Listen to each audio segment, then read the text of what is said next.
한 해를 맞이한 마지막 그 주일에 또 풍성하게 우리의 육신과 또 말씀으로 먹이시니 감사합니다. 이제 욥기의 말씀을 보며 또한 주님이 주시는 은혜를 또한 잊고자 하오니 이 시간에도 우리를 깨닫게 하시고 감동을 주시고 말씀에 큰 능력으로 더하여 주옵소서. 예수님의 이름으로 기도합나이다. 아멘. 네, 우리 욥기서를 지금 계속 보고 있습니다. 우리 욥기서에 이제 몇 번 중요한 그 원리들을 지금 계속 일단 대강 말씀드렸어요. 그렇죠? 네, 우리 그 하나님이 지혜 교사로서 하나님의 이치를 깨닫게 하셔서 그 하나님의 이치에 욥이 하나님을 알고 내가 이제 눈으로 보는 게 아니라 귀로만 듣는 게 아니라 하나님 내 앞에 있습니다라고 회개하고 근데 회개가 나를 깨닫게 하신 하나님에 대한 그러한 엎드림으로 이어져 왔다라는 걸 이제 말씀드렸고 그 다음에 이제 욥기 전체로 어떻게 보느냐에서 큰 주제는 인과응보라는 그 신학의 틀을 깨트리는 그 고난은 그냥 무조건 그 죄 때문에 어떤 원인 때문에 오는 게 아니고 하나님의 큰 섭리 안에서 우리를 이끌어 가신다. 근데 이게 인과응보가 굉장히 중요한 게 인과응보대로 우리에게 적용했다고 하면 우리는 구원에 이를 사람이 아무도 없는 거예요. 하나님의 다스리심은 인과응보를 뛰어넘는 은혜의 통치에 우리가 있다라는 것이 선명하게 드러나는 부분이 욥기다라는 이야기를 했고 그 욥기를 이제 우리가 같이 그럼 어떻게 볼 것이냐 욥과 그 친구들의 대화를 어떻게 볼 것이냐 해서 첫 번째 우리가 중요하게 해야 될 원리가 뭐냐면 욥의 친구들의 대화 그 주장이 어디서 왔느냐 그게 욥기 4장에 있는 엘리바스가 봤다고 하는 환상에서 왔다. 근데 그 엘리바스가 본 환상의 그 주체는 하나님이 아니라 그냥 영이었다. 정체 모를 영. 그 영의 정체는 사단이었다. 사단이 넣어주는 이야기를 가지고 계속해서 그 이야기를 토대로 계속 공격을 하고 그 주제의 흐름은 인과응보적인 신앙이었고 욥은 까닭없이 그 내용을 알지 못하지만 그 자기의 그 무지함 가운데서 답답함을 계속 이야기하는 가운데 욥이 가지고 있던 울타리를 하나씩 깨트려 나가서 하나님의 그 은혜의 보좌 앞에 나가게 되는 그 과정을 우리가 계속 보고 있다. 그래서 이 구절들을 어떻게 볼 것이냐라는 이제 이야기들을 한 4장과 5장 이야기 보면서 엘리바스의 주장 첫 번째 그 친구들의 첫 번째였던 엘리바스의 얘기를 보면서 우리 한번 살펴봤었어요. 그래서 오늘은 이제 그래도 우리 본문을 조금 여러분 같이 좀 살펴보는 게 좀 도움이 될 것 같다. 원래는 본문 자세하게 안 보려고 그랬는데 그래도 조금 구절구절도 같이 좀 약간 다 볼 수는 없고 이렇게 보면서 4장부터 한 25장까지 친구들의 이제 첫 번째 대화 내용들을 좀 할 수 있는 데까지 한번 좀 살펴볼까 싶습니다. 이제 그 원리로 보지만 이 막상 또 본문을 대하면 이게 무슨 말인가 이제 막 이제 헷갈릴 수 있기 때문에 한번 좀 이렇게 짚어가면서 좀 보려고 하고요. 본문을 보면서 또한 이걸 어떻게 우리가 정형할 것인가. 그리고 보면 그러면 엘리바스 또 뭐 소바 빌닷 친구들의 이야기 보면 그게 또 어떻게 보면 뭐 좋은 말도 뭐 있고 괜찮은 말도 있는 것 같은데 그럼 이거를 그러면 여기서 우리가 내가 삶에 적용을 하고 이것을 은혜로 받아면 되는가? 무슨 적용을 할 것인가? 성경 이 말씀 보면서 할 때 그것들을 잠깐 좀 짚어보면서 그거는 이 말 자체가 맞는 말 같지만 그것으로 우리가 이 전체는 본문의 어떤 큰 틀에서 문맥에서 적용되는 것을 우리가 찾아야지 하나하나를 그냥 찾기 시작하면 사단이 주는 계시를 가지고 내가 은혜 받았다라고 할 수 있는 이런 잘못된 부분이 있다. 그 대표적인 게 내 시작은 미혹하나 나중에 창달이라라고 하는 그 가게마다 붙어있는 그런 간판들 보면서 이게 참 우리가 네 그래 조금만 견디면 잘 될 거야 라고 우리가 갈 수 있는 거냐 할 때 그렇지 않다라는 거예요. 이건 복음과 거리가 먼 구절에서 문맥에서 온 거기 때문에 우리가 그대로 받고 가는 건 아니다라는 거예요. 그래서 우리 이제 5장 말씀을 보면 4장과 5장이 지금 엘리바스가 지금 첫 번째 주장한 거잖아요. 이제 5장을 그 이야기를 보고 우리는 그러면 이제 이 본문을 큐티한다고 하면 제가 이 본문으로 설교를 한다고 하면 무슨 말을 하겠냐라는 거예요. 여러분 엘리바스의 말 중에서 이 말은 좋은 말이니까 적용하셔야 됩니다. 이렇게 설교하는 게 아니라 이 전체 그 덩어리를 가지고 여기서 그러면 주로 친구들의 말은 다 비슷비슷해요. 이 친구들의 말을 가지고 어떻게 적용할 것이냐, 이것을 반면 교사로 삼아서. 무슨 말인지 이해되십니까? 여기서 이 전체 가지고 있는 것에서 이것을 여기에 이런 오류가 잘못하면 우리가 이런 오류로 갈 수 있구나. 잘못하면 우리가 이렇게 우리가 적용할 수 있구나라는 것을 반대로 적용을 해 나가는 거예요. 예를 들면 이제 우리가 엘리바스의 그 이야기를 볼 때 우리가 뭘 이해할 것이냐, 사람의 한계, 우리가 가지고 있는 한계를 여기서 보는 거예요. 엘리바스가 지혜로운 것 같지만 실제로 사람이 가지고 있는 경험이라는 게 얼마나 한계에 있는 거냐. 엘리바스가 지금 뭘 해요? 자기가 알고 있는, 자기가 경험한 거 가지고 막 옳다고 하잖아요. 이 사람이 내가 옳다고 하는, 내가 가지고 있는 경험이라는 게 얼마나 왜곡될 수 있느냐를 가지고 우리가 한번 우리가 적용을 해보는 거예요. 사람이 또 엘리바스가 자기가 지혜로운 척 얘기하지만 사람의 지혜가 다 옳지 못한 것이 있구나. 사람의 지혜라는 게 한계가 있을 수 있구나. 그 나의 한계를 바라보고 적용하는 거예요. 엘리바스가 자기가 받았다라고 하는 계시를 가지고 이야기하고 하는데, 내가 받았다라고, 내가 만난 하나님, 나는 내가 발견한 진리라고 하는 것에 얼마나 오류가 있을 수 있느냐. 하나님의 말씀 앞에 정말 겸손해서 내가 그 경험한 것들 가지고 다른 사람에게 막 지적질하고 같이 이야기하는 자께 얼마나 그 사람을 힘들게 할 수 있고 상하게 할 수 있느냐라는 것을 우리가 보는 것입니다. 그래서 이 우리가 위로하고 충고하고 다른 사람에게 권면한다고 할 때 우리가 어떻게 해야 될 것이냐. 나의 그 섣부른 판단으로 어떤 섣부른 경험을 가지고 새벽기도 안 나와서 그래, 기도 안 해서 그래, 말씀 안 봐서 그래 라고 막 다고치는 게 얼마나 위험한 일인가 라는 것에 대한 적용을 우리가 하는 거예요. 그래서 사실은 나중에 또 이제 뒤에도 보겠지만 주님이 우리에게 위로하라는 것은 함께 울고 함께 웃어주라는 것이지, 그것을 하나하나 판단해서 신앙의 잣대로 가지고 내가 그 신앙도 내가 알고 있는 구절 몇 개 안 되잖아요. 사실은 우리가 그거 가지고 들여대서 하나씩 하나씩 이야기하면 그것은 굉장히 위험한 일이다. 우리 안에서 상처를 줄 수 있는 일이다. 라는 것들을 이런 본문을 통해서, 친구들의 대화를 통해서 반대로, 그 말의 의미를 반대로 우리가 적용을 할 수 있겠다. 그래서 제가 설교를 한다고 해도 이런 식으로 이제 설교를 하고 여러분과 나누게 될 것이다. 라는 것입니다. 이해되시죠? 그래서 엘리바스뿐만 아니라 뒤에 나오는 모든 대화들 가운데서 그런 생각들을 가지고 보시고, 욥이 하는 말들 중에서 욥의 그 상황에 우리도 까닭 없이 우리가 당하고 있는 고난과 어려움들이 있잖아요. 그 가운데서 욥이 어떻게 대처하고 있는가? 욥이 자기의 것들을 이야기하는 거, 불평하는 것 같지만 가만 보면 욥이 지금 그 상황에서 어디로 가냐면 자꾸 하나님께로 가요. 그 문제를 가지고 자꾸 하나님 앞으로 가서 하나님 도대체 왜 이럽니까? 하나님이 무엇입니까? 하나님께 묻고 거기서 하나씩 깨달아가는 과정들이 있다라는 것을 보며, 우리가 이게 우리 앞에 있는 당한 그 중에서 잘못을 가지고 나를 판단하기보다는 하나님 앞으로 이것들을 가지고 가서 토해내야 되는구나. 하나님 앞에 여기까지도 이야기할 수 있구나. 내가 하나님 앞에서 점잖게 있는 게 아니라 진짜 내 속에 있는 것도 무엇이 다 이야기할 수 있구나. 이런 것들을 욥의 대화를 통해서 우리가 찾아가는 거예요. 되셨죠? 그럼 이제 5장까지 우리가 쭉 봤으니까 6장부터 한번 잠깐 봅시다. 엘리바스가 이제 첫 포문을 열어서, 첫 번째 엘리바스 주장이 굉장히 중요하고 강하거든요. 자기가 받은 계시를 가지고 내가 하나님한테 이렇게 받았어. 그거 가지고 네가 잘못됐으니까 너의 죄를 고백해야 돼라고 이제 이야기했을 때, 욥이 이제 처음 시작이 6장 2절부터 보면 뭐라고 이야기합니까? 나의 괴로움을 달아보며 나의 파멸을 저울에 모두 놓을 수 있다면 그것이 얼마나 무거울 것이냐. 욥이 지금 그렇지 않다라는 거잖아요. 자기는 지금 무슨 죄를 지었는지 모르지만 지금 있는 상황이 너무너무 답답하다. 그래서 5절, 4절, 5절 보면 지금 너희들이 하는 이야기, 하나님의 그 고난이 내 앞에 화살처럼 박혔고, 도대체 들락이라도 풀이 있으면 어찌 울겠냐? 이유가 있으면, 먹을 게 있으면, 뭐가 풀리면 울지 않을 것도 아니겠느냐? 근데 나는 지금 풀도 없고 소가 먹을 꿀도 없고 어떻게 울지 않을 수 없겠냐라는 이야기면서 그 답답함, 이것들을 하나님께 호소해내는 것이 당연하지 않겠냐라고 지금 이야기하는 거예요. 그럼 맞지 않겠습니까? 우리의 어려움 가운데서는 하나님께 토해내야 되는 거예요.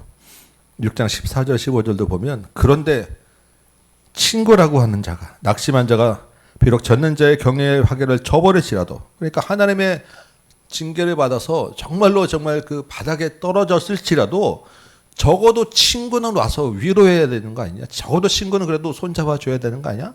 그런데 오히려 너희들이 더 난리치고 더 괴롭게 하면 어떻게 했냐? 인간의 그 사실 그래서 우리가 이 친구들의 위로가 무엇이냐 우리 봤었잖아요. 사람의 위로는 정말 한계가 있다라는 거예요.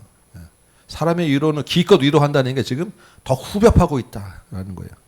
그런 이야기를 욥이 지금 하고 있지 않겠습니까? 그게 14절, 15절. 정말 그래도 마지막 믿을 거는 위로받을 때가 기댈 때가 친구였는데 그 친구마저도 흐르는 개울처럼 지나가 버리고 오히려 배신감만 느끼게 하는구나. 그래서 우리 로마서 12장 15절 아까 말씀드렸지만 즐거워하는 자들과 함께 즐거워하고 우는 자와 함께 울라.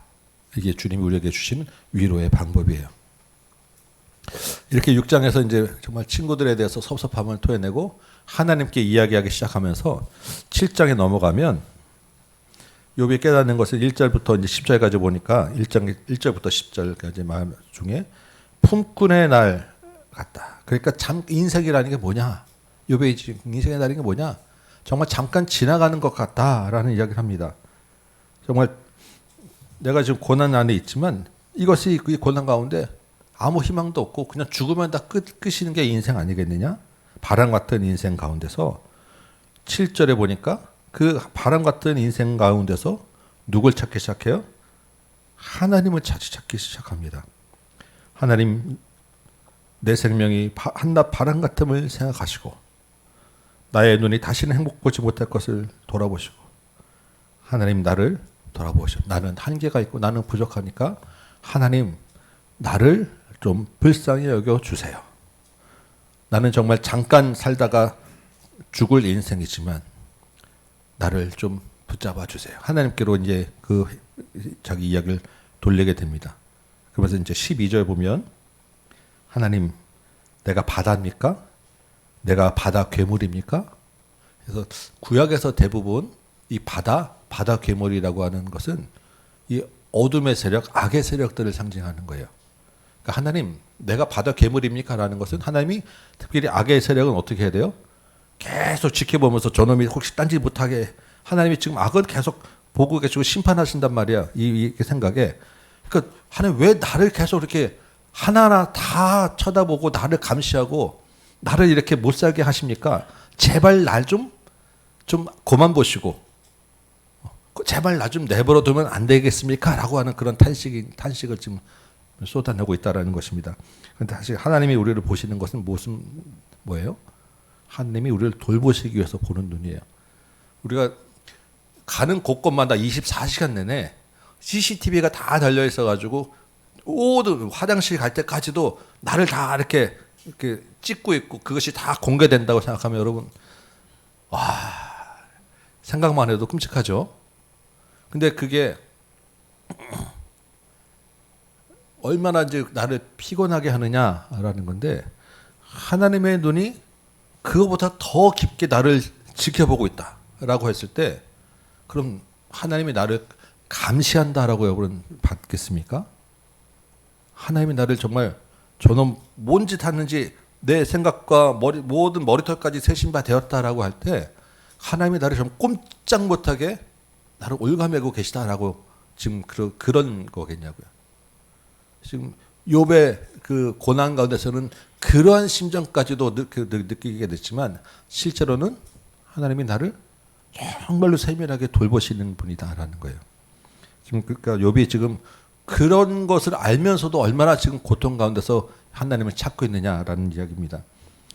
17절 보면 7장 17절 사람이 무엇이기에 주께서 그를 크게 만드사 그에게 마음을 두시고 이게 우리 시편 8편에 보면 사람이 무엇이간데 주께서 나를 생각하시며 인자가 무엇이간데 주께서 나를 권고하시나이까.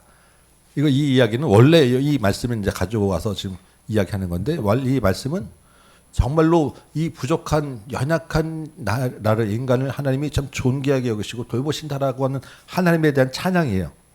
근데 그 찬양의 그 말씀을 가지고 욥이 반대로 지금 하나님 제발 날 좀 고만 좀 쳐다보세요라고 하는 정도의 탄식까지 가고 있는 그런 고통에 있다라는 것입니다.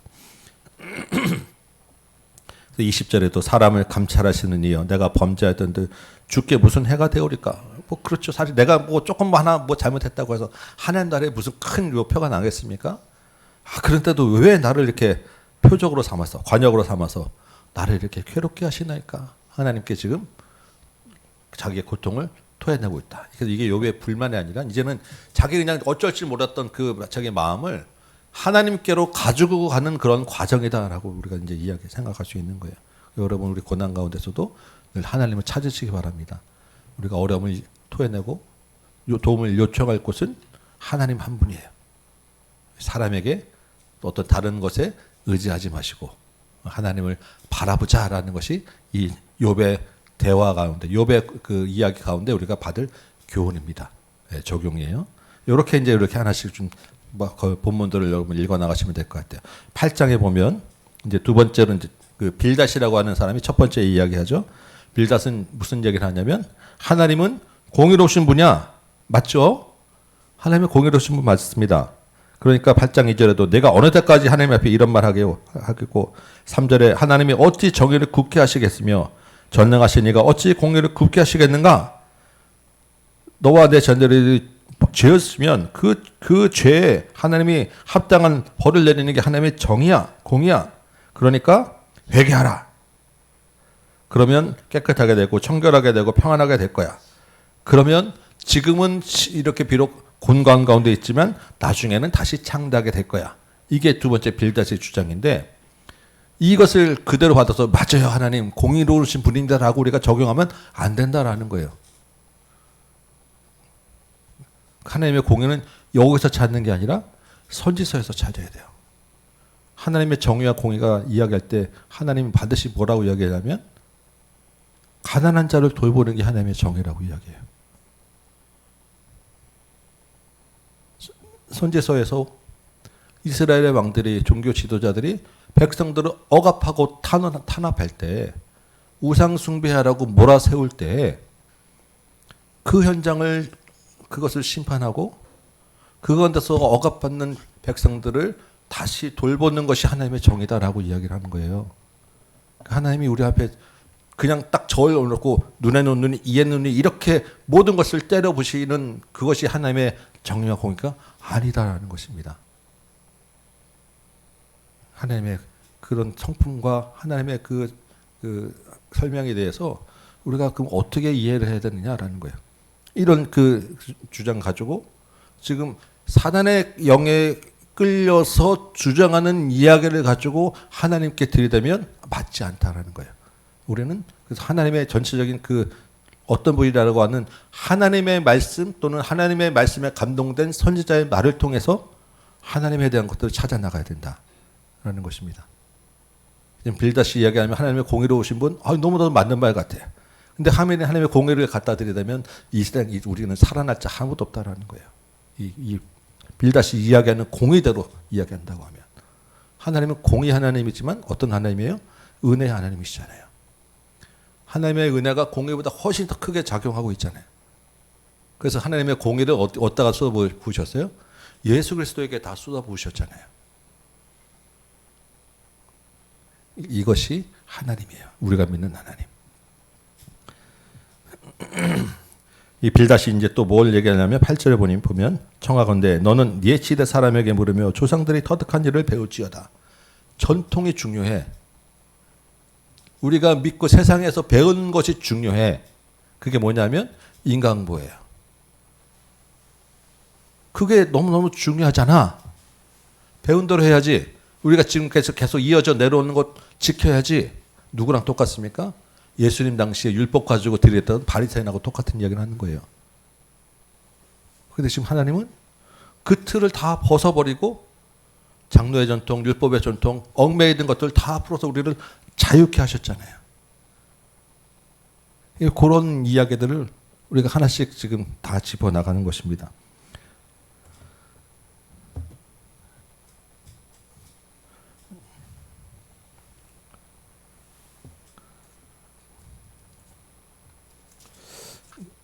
9장 볼까요?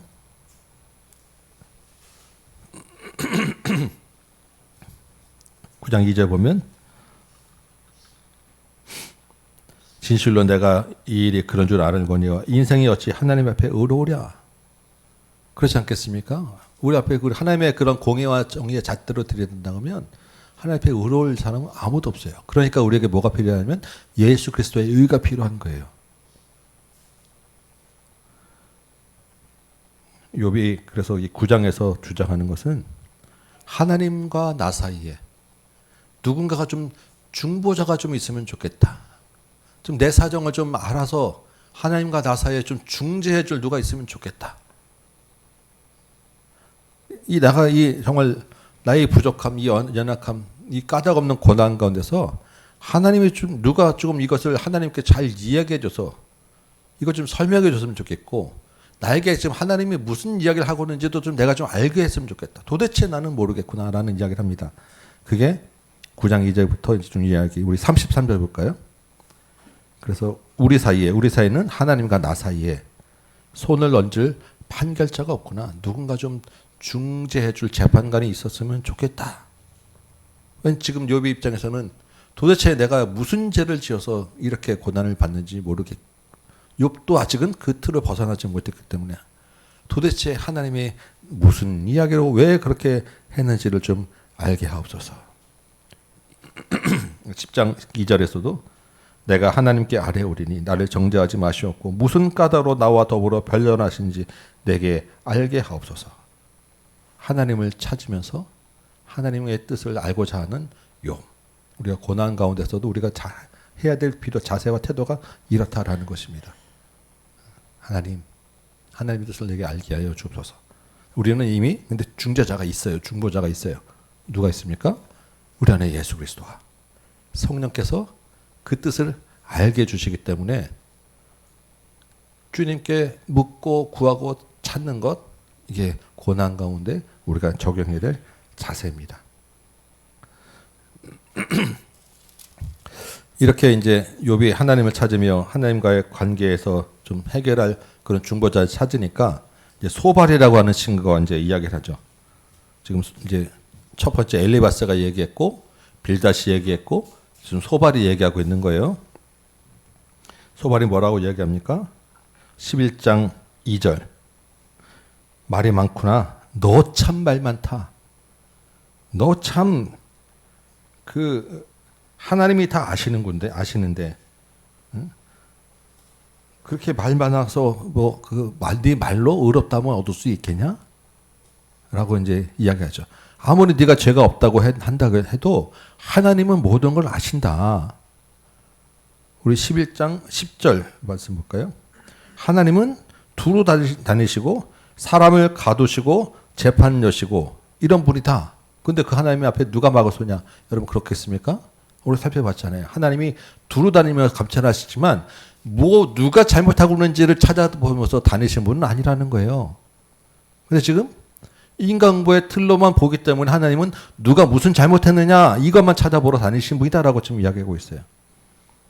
하나님은 허망한 사람을 아시느니 잘못한 일, 악한 일 다 알고 계셔서 가만두지 않으신다. 다 보고 계신다. 그러니까 어떻게? 네 죄를 버리고 회개해야 돼. 13절이죠. 만일 네가 내 마음을 바로 정하고 주를 향할 손을 들면 내 손에 죄가 있거든 빨리 버리라. 불의가 내 장막에 있지 못하게 하라. 회개하라. 그러면 다시 흠없는 얼굴이 될 거야. 다시 이 상처가 다 아물 거야. 굳게 서게 될 거야. 맞는 말인 것 같지만 우리의 어떤 의로움으로 잘못이 해결되는 일은 없습니다. 우리가 믿는 신약하고 틀린 거예요. 우리가 아무리 내가 잘해야 된다고 해서 그 내 죄가 해결되지 않아요. 그 죄를 바로 잡을 수도 없어요.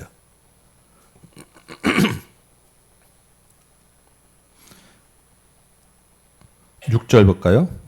이 빌닷이 뭐라고 얘기냐면 지혜의 오묘함으로 내게 보이시기를 원하노니 이는 그의 지식이 광대하심이라. 하나님께서 너로 하여금 너의 죄를 잊게 하여 주셨음을 알라. 여러분 이게 무슨 말이겠습니까? 너 지금 그나마 네가 한 죄에 비해서 덜 맞은 거야. 하나님이 그래도 너 덜 때린 거, 네 죄보다 좀 너 덜 때린 거야. 이 이야기예요. 이게 지금 고난받는 그 고통과 안에 있는 친구를 찾아가서 할 얘기냐고요. 너 그나마 이만큼 맞은 거 너 다행으로 알고 빨리 또 잘못한 거 돌이켜야 돼. 이게 지금 죽기 직전에서 막 그냥 그렇게 고통받는 친구한테 할 얘기냐고요. 이게 말 하나하나는 옳은 것 같지만 이걸 가지고 우리가 적용하기에는 정말로 우리 복음과 우리가 가지고 있는 신학하고는 하나도 안 맞는 얘기를 하는 거예요. 왜냐하면 은혜의 신학을 모르기 때문에, 예수 그리스도를 모르기 때문에 이런 얘기를 하는 거예요. 율법만 가지고, 문자적으로만 가지고, 어떤 전통의 잣대만 가지고 이야기하기 때문에. 13절 보면 만일 내가 내 마음을 아까 얘기했었죠. 쭉 얘기해서 17절 내 생명의 날이 대낮보다 밝고 어둠이 있다 할지라도 아침과 될 것이요. 이 이야기는 네가 회개하면, 잘못됐다고 이야기하면, 죄를 인정하면 이렇게 될 거야. 욥이 이제 뭐라고 이야기하겠습니까? 해도 안 되는 거예요. 아유, 진짜 참 친구들 세 명이 한 바퀴 돌았잖아요. 그래서 욥이 이제 이 방법밖에 없겠다라고 이야기한 게 뭐냐면, 하나님과 나와 법정에서 한번 만났으면 좋겠습니다. 하나님, 정말 딱 까놓고 하나씩 하면서 따져서 한번 재판 받았으면 좋겠습니다. 라는 이야기를 합니다.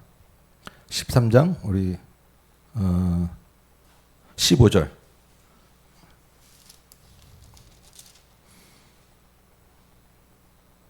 예, 13장 2절부터 볼까요? 너희 아는 것은 나도 안다. 너희만 못하지 않느니라. 친구들이 막 얘기하는 거 들으면서 나도 알아. 참으로 나는 전능자에게 말씀하려고 하나님과 변론하려 하느라. 이제 너희들하고 얘기할 게 아니라 이거는 하나님과 따져야 될 문제야.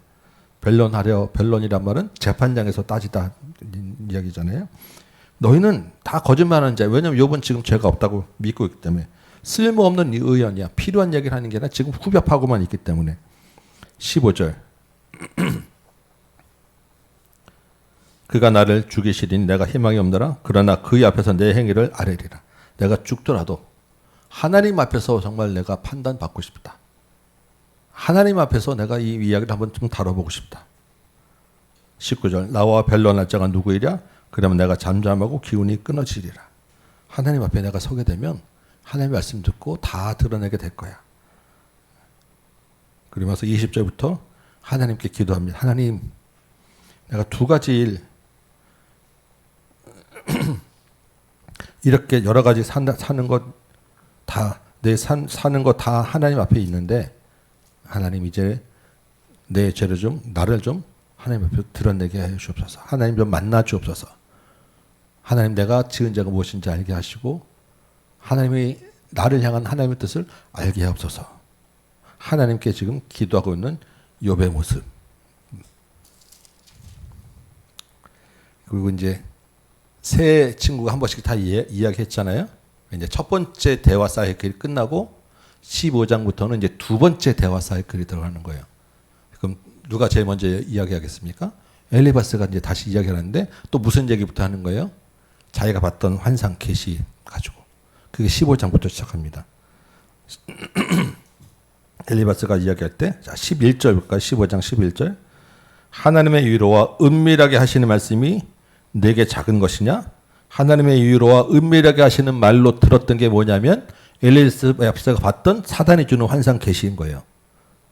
지금 내가 하나님한테 말씀을 받아서 너한테 지금 너가 잘못했다라고 이야기하는데 그거 너 그렇게 무시하고 그렇게 흘려 들을 거야? 라고 지금 엘리바스가 두 번째 질문을 가지고 시작하는데, 그러면서 이야기하는 게, 어찌하여 내 마음에 불만스러우며 내 눈을 번뜩이며 내 영이 하나님께 분노를 터뜨리고 입을 놀랬느냐? 이미 내가 하나님의 말씀을 경고했는데 너 그렇게 허튼 것으로 들으냐? 하면서 14절부터 15절 16절이 뭐냐면 앞에서 4장에서 했던 이야기를 다시 반복하고 있어요. 4장에서 엘리바스가 뭐라고 얘기하냐면, 사단의 계시를 받아가지고 사람이 어찌 깨끗하겠느냐? 여인에서 난 자가 어찌 이렇겠느냐? 이 이야기 거의 비슷한 얘기를 했습니다. 무슨 얘기했습니까? 사람은 죽을 죄인이야. 사람은 보잘것 없는 거야. 우리는 정말 하찮은 피조물이야. 여러분 기억나십니까? 근데 이게 원래는 하나님이 뭐라고요? 우리를 하나님의 형상으로 존귀하게 지은 하나님의 형상인데, 지금 사단의 영은 우리를 아주 물론 우리가 죄인이죠. 타락해서. 그렇지만 죄인임에도 불구하고 하나님이 우리를 귀하게 여기시고 아들로 삼아주시고 자녀 삼아주시고 우리를 데려가시잖아요. 하나님의 존귀 형상으로 여겨주시는데도 불구하고 지금 엘리바스를 통한 그 사단의 영은 우리를 자꾸 정죄하고 죄인으로 아주 못한 자로 지금 끌고 내려가고 있는데 똑같은 얘기를 다시 두 번째 하고 있는 거예요. 4장에서 내용을 다시 지금 반복하고 있습니다. 15절에 하나님은 거룩한 자들은 믿지 아니하는 거룩한 자가 누구겠어요? 천사들. 천사들도 부정하고 하늘이라도 그가 보시기에 부정하거든. 모든 피조물 천지 이 피조 세계가 하나님 보시기에 좋았더라라고 창조한 이 피조 세계를 하나님은 이 사단은 지금 부정한 것으로 잘못된 것으로 지금 끌고 가고 있고 하물며 그 가운데서 악을 저지르기를 물마심 같이 하는 이 가증하고 부패한 사람 하나님이 우리를 이렇게 보시냐고요. 아니라는 얘기예요. 지금도 똑같은 이야기 첫 번째 했던 주장을 그대로 지금 15장에서 이야기하고서 끌고 가고 있는 거예요. 이게 지금 변하지 않는 계속 주장들을 이야기하고 있습니다.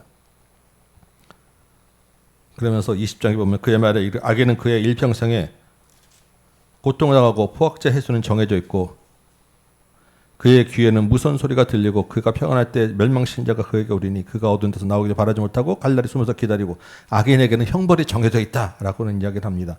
25절에서도 이는 그의 손을 들어 하나님을 대적하며 교만하여 전능자에게 힘을 과시했음이라. 죄로 인해서 이러한 죄 때문에 이런 결과가 오게 되었다. 29절 30절도 악인은 그래서 부유하지 못하고 재산이 보존되지 못하고 그 소유가 땅에서 증식되지 못할 것이라. 지금 욥이 지금 이런 처지를 당했잖아요. 너는 지금 악인으로서 형벌 받은 거야 라고 지금 그 자기의 받은 사단의 계시를 가지고 욥을 공격하고 있어요. 그 16장에서 욥이 다시 이야기를 하는 것입니다. 이런 말은 내가 많이 들어나니 너희는 정말 그냥 위로자가 아니라 재난을 주는 위로자구나. 오죽하면 친구한테 이런 이야기를 하겠어요. 4절 5절에서도 너희가 내 체제면 반대의 입장이 되면 나도 너희한테 그 정도면 할 수 있겠다. 그게 지금 말이라고 나를 위로한다고 와서 그런 얘기를 하는 거야? 내가 나 같으면 차라리 너에게 정말 마음 아프다라고 위로라도 했을 것인데 너희는 그런 입에 발린 말도 안 하는 정말로 나쁜 재난의 위로자구나라고 지금 울분을 터뜨리고 있어요. 그게 16장 17장에서 있는 욥의 이야기입니다. 그 욥의 이야기를 듣고 18장에서 다시 두 번째 이제 빌닷이라는 사람이 또다시 이야기하잖아요. 네가 그런다고 네가 그렇게 화를 낸다고 세상이 바뀔 것 같아? 이 이야기를 하는 거예요. 그게 18장 4절 5절 보세요. 울분이 터뜨리고 자기 자신을 찢는 사람아. 이 욥에게 하는 이야기죠. 네가 지금 더 잘났다고 이렇게 화를 낸다고 해서 너 때문에 땅이 버림받겠느냐? 바위가 그 자리에서 옮겨지겠느냐? 이 말이 뭐예요? 세상 달라지는 거 하나도 없다. 네가 아무리 그래봐야 정의는 이겨. 이런 거예요. 네가 아무리 그래봐야 세상은 그대로야 안 변해. 그러니까 어떻게 해요?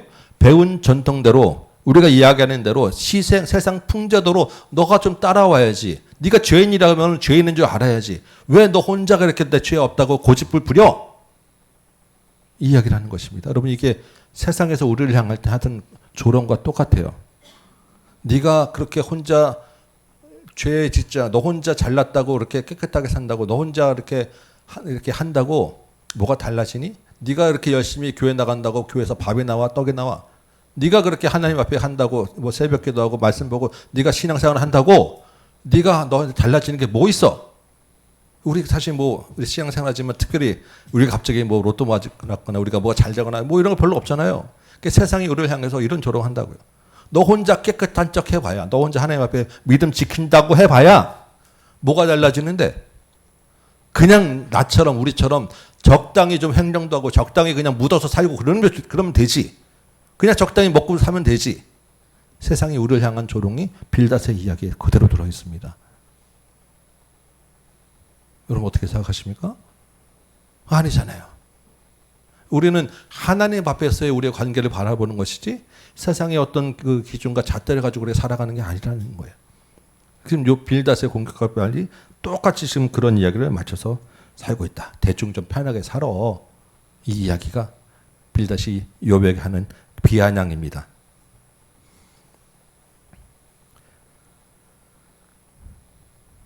19장에서 욥이 이제 이야기를 하죠. 3절. 너희가 10번이나 나를 학대하고도 부끄러워하지 아니하는구나. 이렇게 욥을 괴롭히는 게 10번도 넘었다라고 해요. 10번이라는 게 뭐 딱 1, 2, 3, 4, 5, 6, 10이겠습니까? 정말 너무 하는구나 니네들. 뭐 이런 이야기 아니겠어요? 그러면서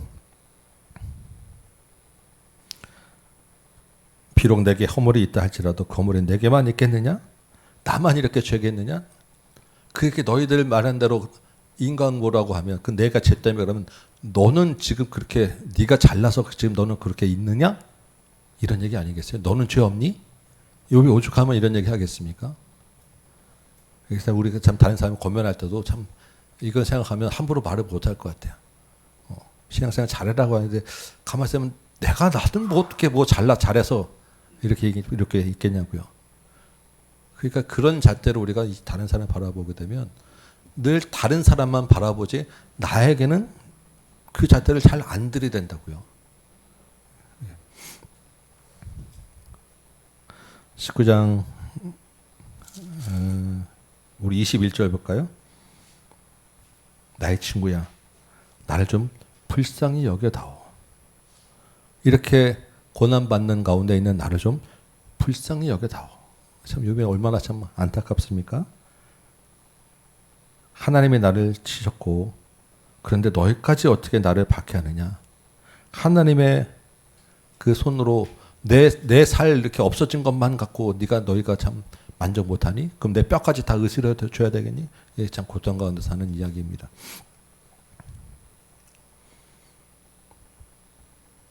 그리고 20장에 보니까 이제 소발이라고 하는 사람이 이제 또 두 번째 이제 한 두 번째 사이클에 돌아가는 거예요. 2절부터 이제 8절까지 이야기를 쭉 나오는데 이 이야기의 소발의 이야기의 주제는 뭐냐면 악인의 번영은 잠시야. 악인은 반드시 벌을 받게 돼 있어. 잠깐 뭐 괜찮은 것 같지만 욥 너 잠깐 잘 살았지? 욥이 이전에 부자였잖아요. 아주 그 당대 최고로 잘 나갔었잖아요. 그거 잠시야. 반드시 악인은 벌을 받게 돼 있어. 이 이야기를 하는 거예요. 너 지금 이전에 의롭다고 했던 거 그거 잠깐이야. 진짜는 이제부터 지금 이 벌 받는 인생이 이게 악인의 형통 그 번영이 잠깐인데 너 아직도 깨닫지 못하고 굴고 있어라고 지금 이야기하니까 21장에서 이제 욥이 그 친구들의 주장이 얼마나 그게 실제 현실과 갭이 있는지 이 이야기를 욥이 하나씩 대다 이야기를 하는데 뭐냐면 자 21장 2절 너희는 내 말을 자세히 잘 들어봐.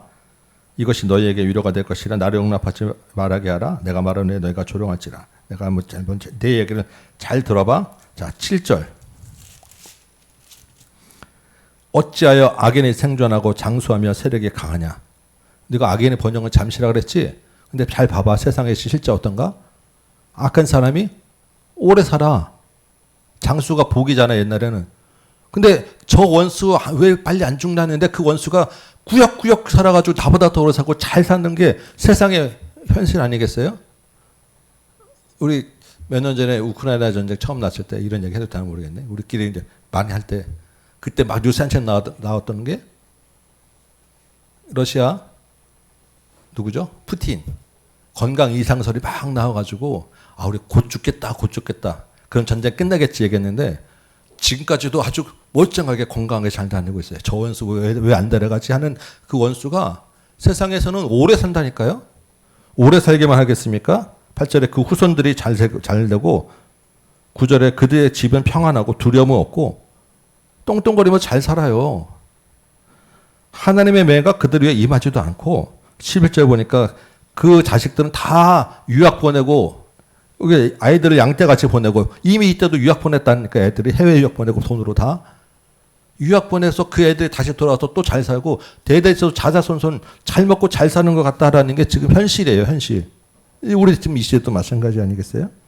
그래서 13절에는 그들이 행복하게 지내다가 오래오래 잘 살다가 죽는 것도 고통 없이 그냥 다 하늘 이렇게 죽는 그런 모습들을 보고 있는데 도대체 니네가 말하는 그 죄 때문에 악인이 벌 받는다는 것은 도대체 어떻게 된 거야?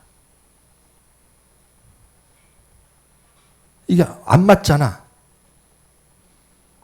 10절 볼까요?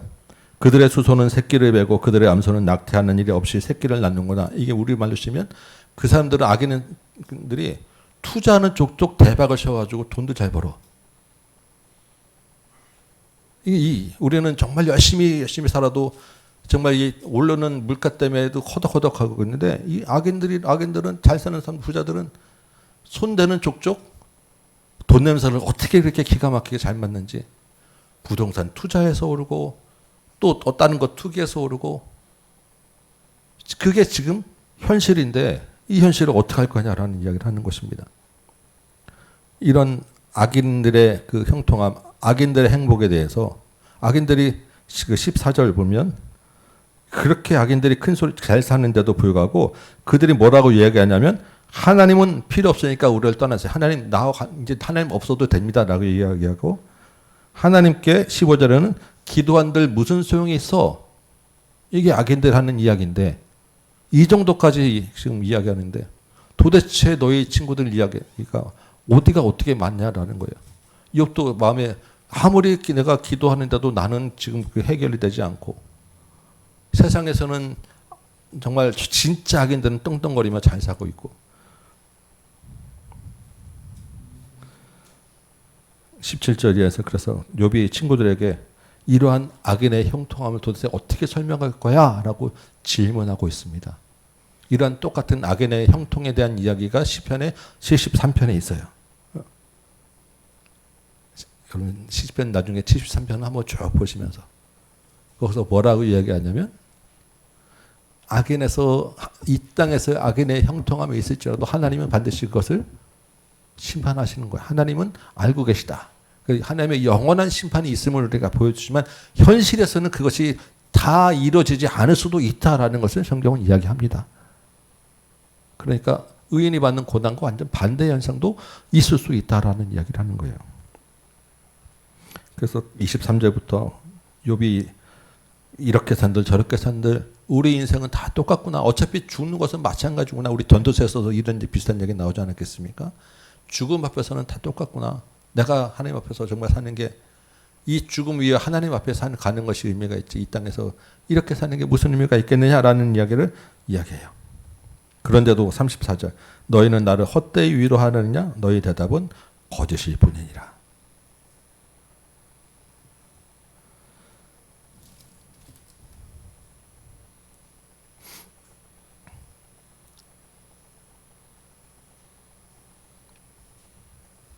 (22절) 볼까요? 이제 세 번째 텀을 도는데, 자 지금 앞에 첫 번째 그 대화에서는 엘리바스, 빌닷, 소발 세 명이 돌아가면 다 이야기했어요. 두 번째 대화에서도 엘리바스, 빌닷, 소발이 돌아가면서 한 번씩 다 했어요.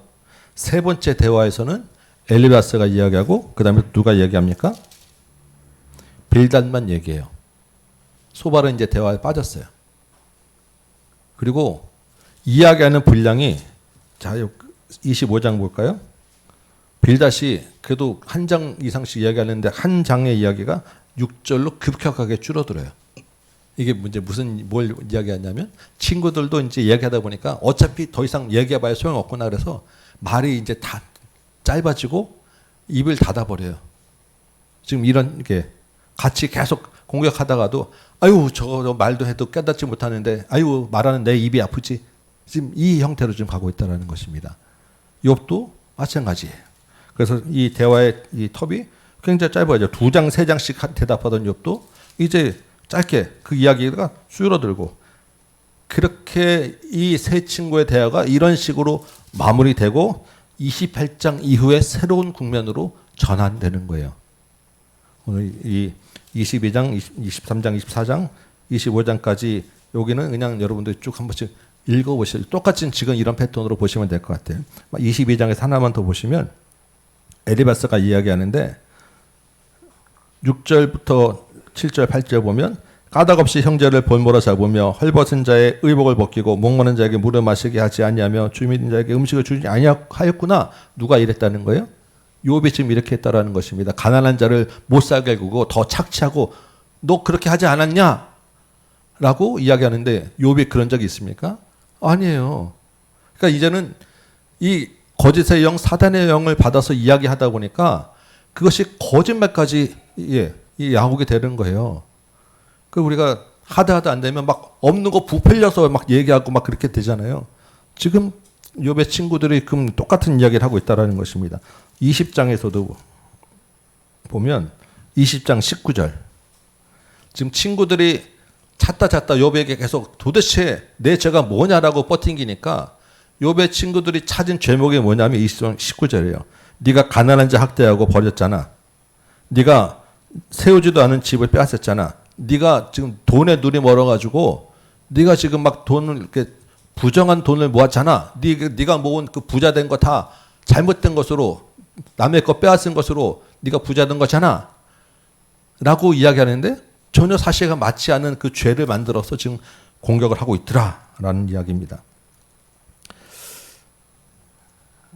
그리고 22장 21절 보면 엘리바스가 이제 그 거짓말까지 하다가 안 되니까 이제 이제 좀 우리 좀 하나님과 좀 화평하자.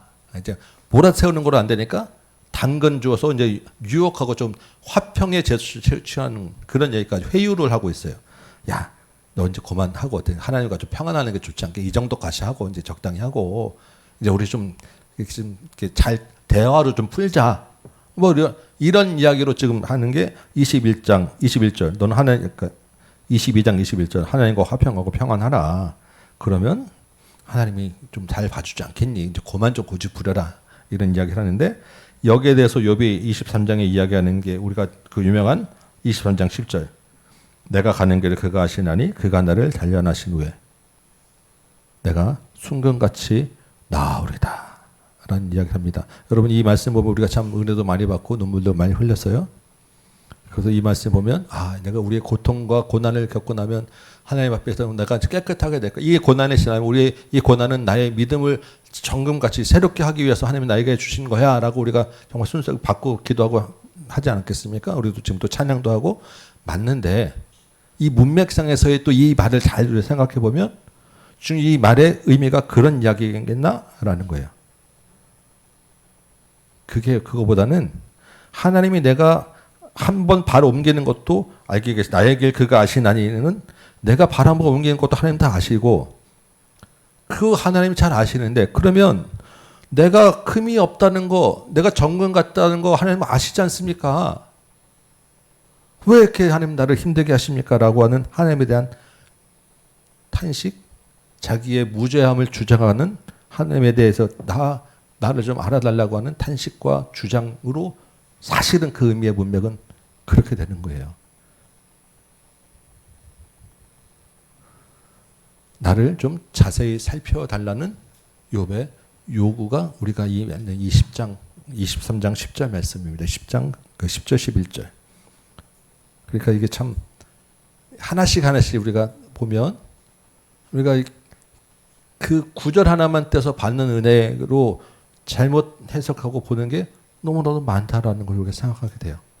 이 말씀이 그래서 이것도 사실 그래서 이것을 보면서 우리가 또 은혜도 받지만 한편으로는 여기에 있는 문맥에서 정확한 그 의미들을 우리가 보고 거기에 맞춰서 적용하는 게 사실은 더 중요해요. 그래서 요 구절을 27장까지를 이제 우리가 좀 마칠 건데 우리 한번 간단하게 마지막 한 가지 생각해 볼 것은 하나님은 욥을 왜 이렇게 혹독하게 다루셨을까? 우리가 그 하나님을 정말 이렇게 욥을 다루시면서 주는 메시지가 무엇일까? 라는 거예요. 첫 번째는 믿음이 무엇인가에 대해서 바로 우리가 알게 해 주시기 위해서 그렇다. 정말 우리가 사단의 계시처럼 믿음이라는 것이 까닭이 있어서 믿는 게 아니다라고 하는 중요한 진리를 우리가 알게 해주세요. 내가 복을 받았기 때문에 믿는 것이다. 완전히 우리의 어떤 기복신앙적인 그런 의미 아니겠습니까? 또 한 가지는 그렇기 때문에 내가 어떤 내 행위로 내가 복을 받는 게 아니기 때문에 우리에게 뭐가 필요해요? 예수 그리스도가 필요하다라는 것을 우리가 알게 해주세요. 우리 예수 그리스도가 오셔야 될 만한 정말 중요한 원인이 여기에 있다라는 것이 욥기를 통해서 우리에게 알려주시는 거예요. 그러니까 욥기는 그냥 일반 책이 아니라 굉장히 복음서의 중요한 예수 그리스도를 드러내는 책이다. 우리의 모든 것을 다 깨뜨리고 던져 벗고 나니까 뭐만 남느냐? 예수 그리스도만 남는다. 예수 그리스도의 의로 우리가 하나님 앞에 의롭게 되는 것이구나. 우리의 믿음으로 내 어떤 그 행위로가 아니라 예수 그리스도의 의로 우리가 구원을 받는 거구나 라는 것을 알게 해주기 위해서 욥에게 이런 고난을 주시고 그 욥의 이야기를 우리에게 던져주셨다라는 것으로 우리가 한번 여기서 정리를 하고 다음 시간에 이제 우리 28장부터 보도록 하겠습니다. 제가 28장 꼭 읽어오셔야 된다고 말씀드렸죠. 28장 보시면서 여러분들이 28장이 누가 하는 이야기인가를 좀 생각해 보시기 바랍니다. 지금 욥의 이야기가 지금 계속 되고 있는데 28장은 과연 누가 하는 이야기고 무슨 이야기를 하는 것인가? 그리고 28장 이후에는 누가 나오냐면 엘리후라고 하는 사람이 나와요. 엘리후는 누구인가? 이거를 좀 중심적으로 해서 다음 시간에 28장과 그 엘리후에 대해서 조금 나누고 그 다음 마지막에 이제 하나님의 계시에 대해서 나누도록 한 두 번, 세 번 정도 욥기를 더 하면 될 것 같아요. 예. 오늘 본문을 한번 그냥 간단하게 살펴봤으니까 이번 주에는 연말 마치면서 욥기 6장부터 우리 27장까지를 한번 오늘 들었던 말씀 중심으로 무슨 이야기를 하는가 한번 돌아보시고 읽어보시기 바랍니다. 기도하도록 하겠습니다. 아버지 하나님, 욥기를 통해서 예수 그리스도를 알게 하시고 하나님의 뜻을 알게 하시니 감사하고 하나님의 은혜를 알게 하시니 감사합니다. 이제 주님의 은혜 안에 있는 자라서 그 은혜에 감사하며 감격하며 주님과 동행하고 순종하는 삶 살아내도록 인도하여 주옵소서. 예수님의 이름으로 기도합나이다. 아멘. 네, 수고하셨습니다. 네, 목장 모임하고 마치도록 하겠습니다.